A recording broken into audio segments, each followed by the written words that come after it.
ሰርተ ትበላለህ። ሰርተ ግን ሀብታም አትሆንም። ወጥረ ሰርተ ጡንቻ ነው እንጂ የምታወጣው ወጥረ ሰርተ ባለጠጋቱ ሁሉም ቤተ እምነት ላይ ያለ ሰው ኦርቶዶክስ፣ ሙስሊም፣ የወንጌል አማኞች ሁሉም በአጠቃላይ ቤተ እምነት ውስጥ ያለ ሰው ይህን ትምህርት ሊቃወም ይገባል። ይህ ትምህርት ሀገር እንዳታድግ ነቀርሳ የሚሆን ወጣቱ ሰርቼ እለወጣለሁ ብሎ እንዳያምንና ለአንድ ሰው ባሪያ ሆኖ ተገዢ እንዲኖር የሚያደርግ ትምህርት ነው። ይህን ቪዲዮ እስከ መጨረሻ ድረስ ከተከታተላችሁ ስለ እምነት ጠንክሮ መስራትና ተአምር መጠበቅ ሊያስከፍል የሚችለው ዋጋና የሚጠቅመን ነገር ምንድን ነው የሚለውን ለይተን እናውቃለን። ከእንደዚህ አይነት ስንፍናን ከሚያስተምሩ የሃይማኖት መምህራንም እንሸሻለን ማለት ነው። ስሙት። አይ ማለት ሊሰራ ማይወድ አይ ብላ ነው የሚለው የማይሰራ። አዎ ሰርተ ትበላለህ። ሰርተ ግን ሀብታም አትሆንም። ወጥረ ሰርተ ጡንቻ ነው እንጂ የምታወጣው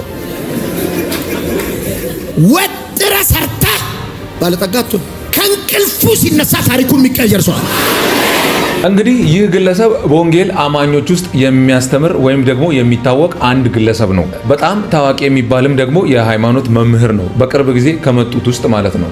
እናም ይህ ግለሰብ ብዙ ሃይማኖታዊ ስህተቶች ይሰራል። እኔ አሁን ይህን ቪዲዮ የሰራሁበት ወይም ደግሞ ለእናንተ እያመጣሁ ያለሁበት ምክንያት ሃይማኖታዊ ስህተት ሰርቷል ወይም ደግሞ ሃይማኖታዊ መንፈሳዊ ትምህርት ስህተት ሰርቷል የሚለውን ለእናንተ ኤክስፔሪየንስ ለማድረግ ምናምን አይደለም። ይህን እኔን አያገባኝም። እኔ ግን የመጣሁበት ምክንያት አንደኛ እኔ ወደ ማህበራዊ ሚዲያ ስመጣ ሰዎች በእውነተኛው መንገድ ሰርተው መለወጥ ይችላሉ የሚለውን ለማሳየት እና በዛም ውስጥ ደግሞ ሰርተው የተለወጡ ሪል ላይፍን ስትረግል አድርገው ኃላፊነት ወስደው ተሸክመው ያለፉ ሰዎችን በማምጣት ሰዎች ደግሞ ይህን አይቻልም የሚለውን መንፈስ ሰብረው ደግሞ ሰርተውን መለወጥ እንችላለን ብለው እንዲያምኑ ማድረግ ነው። ታዲያ እንዲህ አይነት ደግሞ ከሴኩላር ዓለም ውጭ ሆኑ ሃይማኖት መምህራንም ደግሞ እንዲህ አይነት የስንፍና ትምህርቶች ሰው ሰርቶ መለወጥ አይችልም፣ ሰው በጉልበቱ ቢሰራል ጡንቻ ነው እንጂ የሚያወጣው ሀብታም መሆን አይችልም የሚሉ ትምህርቶችን ያስተምራሉ። ስለዚህ እኚህን ትምህርቶች ሰዎች ሰርተው እንደሚችሉ ለማሳየትና እንዲህ አይነት ትምህርቶችን ለማፍረስ ነው እንጂ ማንንም ለመቃወም የማንም እምነት ውስጥ ለመግባት አይደለም። እንዲታወቅልኝ ይፈልጋለሁ። እኔ በተአምር አምናለሁ። ሁላችንም ቤተ እምነት ውስጥ የምንከተል ሰዎች ፈጣሪያችን ተአምር ያደርግልናል ብለን እናምናለን። ይሄም ደግሞ እስከዛሬ በህይወታችን የመጣንባቸው ጉዳዮች ናቸው። አንዳንድ አይታለፉም የተባሉ ሁኔታዎች፣ አንዳንድ ልናልፋቸው አንችልም የምንላቸው ሁኔታዎች ያለፍናቸው በፈጣሪ ተአምር ነው። አሁን ግን ልናነሳ የምንወደው ነገር ሰው ሰርቶ መለወጥ አይችልም፣ ሰው ሰርቶ ሀብታም መሆን አይችልም፣ ሰው በጉልበቱ ሰርቶ ጡንቻ ነው እንጂ የሚያወጣው ሊለወጥ አይችልም የሚል ከውጭ ዓለም የተቀዳ ወይም ደግሞ ይሄ የተአምር ብር ይመጣልሃል፣ ፈጣሪ በተአምር ብሮችን ይሰጣል፣ በተአምር ሀብታም ያደርጋል የሚሉ አስተሳሰቦች አሉ። እዚህ ጋር ማድመጥ ትችላላችሁ። ከእንቅልፍ ስትነሳ እንዲህ አይነት ነገር ታገኛለህ የሚል አይነት ማለት ነው። ሰው ብዙ ዓመት ለፍቶ ሊያገኝ የሚችለውን አንተ በአንድ ከእንቅልፍ እንደነቃ እንደምታገኙ አርጎ ነው የሚነግራችሁ። እዚህ ጋር አንድ ሰው ከእንቅልፉ ሲነሳ ታሪኩ የሚቀየር ሰው እንደምናውቀው መጽሐፍ ቅዱስ ላይ ዮሴፍ ሊሆን ይችላል፣ ጳውሎስ ሊሆን ይችላል፣ ዳዊት ሊሆን ይችላል። ብዙ አይነት ሰዎች ሲሰሩና ሲለወጡ ነው የምናውቃቸው። ከዛም ባሻገር ደግሞ አሁን ላይ እኛ የምናውቃቸው ሰዎች በሀገራችን እነ ኃይሌ ገብረስላሴ፣ እነ በላይነህ ክንዴ፣ እነ ቡዛየው ታደለ፣ ሼክ መሐመድ አሊ አላሙዲ የተለያዩ ባለሀብቶች አሉ ኢትዮጵያ ውስጥ እና እኚህ ሰዎች አሁን የመጡበት ቦታ ላይ የደረሱት ብዙ ስትረግሎችን አልፈው ነው፣ ብዙ ፈተናዎችን አልፈው ነው፣ ብዙ ውጣ ውረዶችን አልፈው ነው እንጂ በተአምር አይደለም።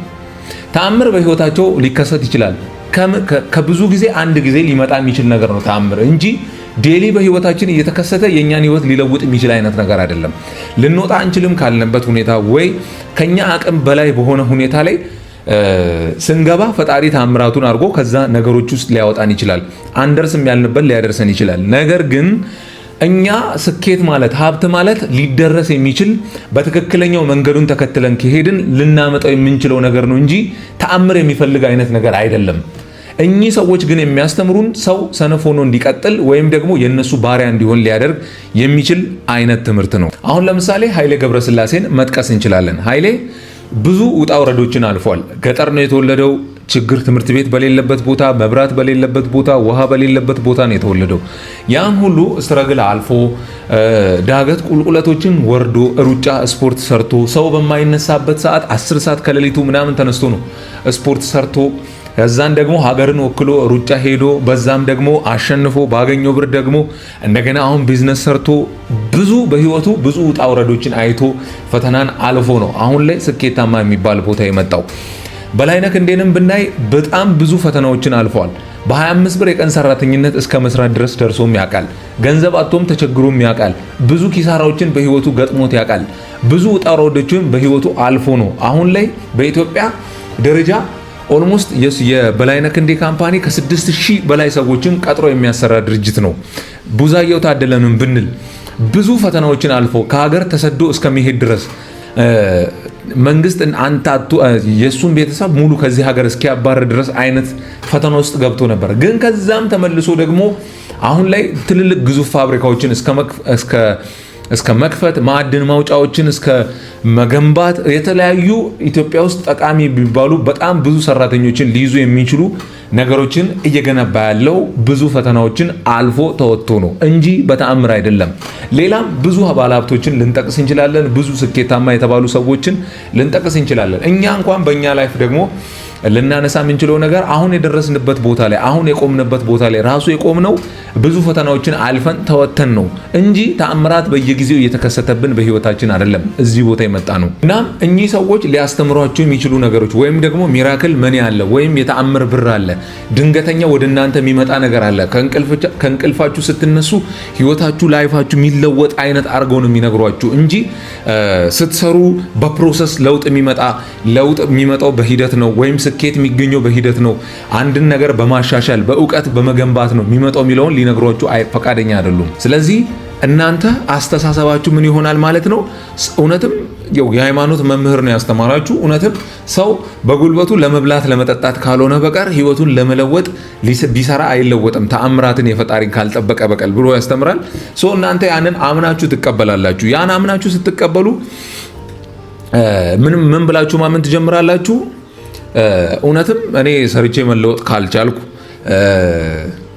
ሰው ሰርቶ ጡንቻ እንጂ ወይም ደግሞ ስኬታማ የሚፈልገውን ህይወት ሊኖር ካልቻለ ነቢያት የሚባሉ ሰዎች ጋር ሄደን አጸልየን ከዛ በኋላ ህይወታችን ይለወጣል ብላችሁ እንድታምኑ ነው የሚያደርጓችሁ ማለት ነው እንዲህ አይነት ሰዎች። ምክንያቱም ካያችሁ እዚህ ጋር እንዲህ ብሎ ይናገራል። አንድ በራሱ እምነት ላይ ያሉ ሰዎችን ይጠቅስና እነሱ እንኳን ሰዎች ሱቃቸውን ሀብታም ለማድረግ እንዲሸጥላቸው ገንዘብ ለማግኘት ሲፈልጉ ጠንቋይ ጋር ይሄዳሉ። በጠንቋይ እንኳን ሀብታም እንደሚሆን ያምናሉ። ነቢያት ግን መጥተው ሀብታም እንደሚሆኑ አያምኑም ይላሉ። ሰው እኮ ሱቄ ገበያ እንዲከፈት ብሎ ሌሊት አህያ እየጋለበ ይሄዳል። እኔ በጴንጤ ሁሌ የምናደደው ሰው ጠንቋይ ቤት ሄዶ ሀብታም ይሆናል ብሎ ያምናል። ነብይ ጋር መጥቶ ሀብታም ይሆናል ብሎ ግን አያምንም። አያችሁ ኦሬዲ ጠንቋይ ጋር መሄድ ትክክል አይደለም። ማንም የሚያውቀው ነገር ነው። ታዲያ ይሄ ትክክል ያልሆነን ነገር ወይም ደግሞ ሳይሰሩ ለማግኘት ነው መቼስ ጠንቋይ ጋር የሚኬደው፣ ሳይለፉ ለማግኘት ነው የሚኬደው። ሌላ ተአምር አይደለም። በሰይጣን በኩል ሳይሰሩ ሳይለፉ ሳይደክሙ ከራሳቸው ጥረት ያልመጣን ነገር ነው ለማግኘት ነው ሰው ጠንቋይ ጋር ሊሄድ የሚችለው። ታዲያ ይሄ ነቢያት ጋር ስትመጡ ወይም ደግሞ ነቢያት ጋር ሰው መጥቶ ሀብታም ሊሆን እንደሚችል ግን አያምንም ሲል ሰው ያለፋበትን ነገር እነዚህ ሰዎች ጋር መጥቷችሁ ማግኘት ትችላላችሁ የሚል አይነት እምነት ነው የሚሰጠው። እኔ ደግሞ ባምነው በእንደዚህ አይነት ነገር የሚመጣ ነገር ወይ ስሙን ቀይሮ ነብይ ብሎ መጣ እንጂ ራሱ ጠንቋይ ነው፣ አለበለዚያ ግን እናንተን የሱ ባሪያ ሊያደርጋችሁ ፈልጎ ነው እንደዚህ የሚለው ነው። ያያችሁ እነሱ የሚያበረታቷችሁ እኛ ጋር መታችሁ ብትጸልዩ እንዲህ ብትሆኑ ሰው አሁን ምን ያደርጋሉ? እናንተ ደግሞ አመናችሁ ያን ተቀበላችሁ። ኦኬ እነሱ ጋር መሄድ አለብኝ አላችሁ። እነሱ ጋር ስትሄዱ ምን ያደርጓቸዋል መሰላችሁ? ዘይት ይሸጡላቸዋል። ይፈውሳል፣ ያድናል፣ እንዲህ ያደርጋል እያሉ የምትፈልጉት ነገር ላይ ቀቡ እያሉ አንድ ቢዝነስ ይሰራሉ። ከቸርቹ መባ አስራት ይሰበስባሉ። የምናገለግለው ብዙ ነገር ነው እያሉ ከዛም ባሻገር ደግሞ የተለያዩ የዩቲዩብ ቪዲዮአቸውን ዩቲዩብ ላይ ይጭናሉ። ከናንተ ብዙ ነገር እነሱ የሚጠቀሙት አላቸው። ስለዚህ ተአምር አይጠብቁም ነው። እነሱ ራሱ ገንዘብ የሚያገኙበትን መንገድ ከናንተ እየፈጠሩ ነው እንጂ የሚያገኙት በተአምር አይደለም። እሱ ቤቱን የገዛው አሁን አንድ ቪዲዮ አለ ትሰሙታላችሁ። እንደውም ስሙትና እንመለስ። አሁን አንተ ህይወት ላይ የሚሆን ተአምር ስላለ የመጀመሪያ መኪናን እንዴት ነው የገዛው? በተአምር ነው። የመጀመሪያ ቤትን እንዴት ነው የሰራው? በተአምራት። እንዴት ነው ሰርግ የደገስከው? በተአምራት።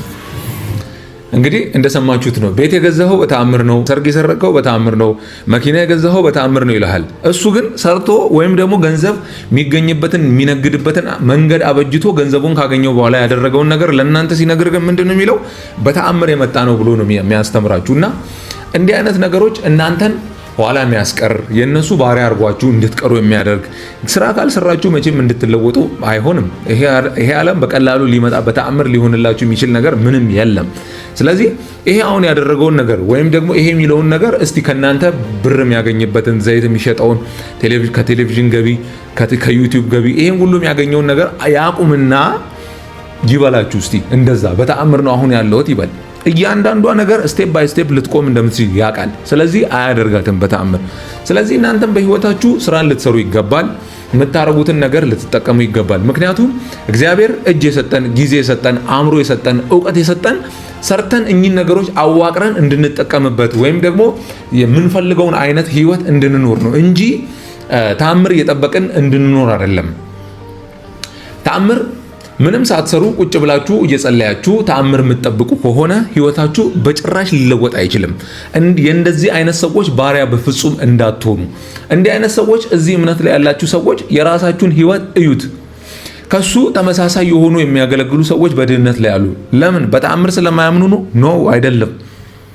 መንገዱን ገንዘብ የሚገኝበትን መንገድ ስላላወቁ ነው። እሱ ስላወቀ ነው እንጂ በተአምር አይደለም ነው እንደዚህ እያደረገ ያለው። ስለዚህ ገንዘብ የሚገኝበት ወይም ደግሞ ስኬታማ የሚኮንበት የራሱ መንገድ አለው እና ልታቁ ራሳችሁን ልትመረምሩ ይገባል። አሁን እዚህ ቦታ ላይ ለምን ቆምኩ? እንደዚህ ለምን ሆንኩ? ለምን የኔ ህይወትስ አልተለወጠም ብላችሁ ራሳችሁን መጠየቅ አለበት። ተአምር ከሆነ ወዲያው ልትለወጡ ይገባል። ምን አይነት ጊዜ ነው የምትጠብቁት? ስለዚህ መለወጥ ካለባችሁ አሁን ተለወጡ። በተአምር ከሆነ ግን ሰርታችሁ ከሆነ በጊዜ ሂደት ነው፣ በፕሮሰስ ነው። ከዛሬ ስተታችሁ ነገ ላይ የተማራችሁ ነው ነገሮች የምታደርጉት። ስለዚህ ከእንደዚህ አይነት ከሚያስተምሩ ትምህርቶች ተለዩ። ስራ ስሩ። ቁጭ ብላችሁ በመጸለይ ወይም ደግሞ ፈጣሪን በመጠየቅ ምንም ነገር ሊመጣ አይችልም።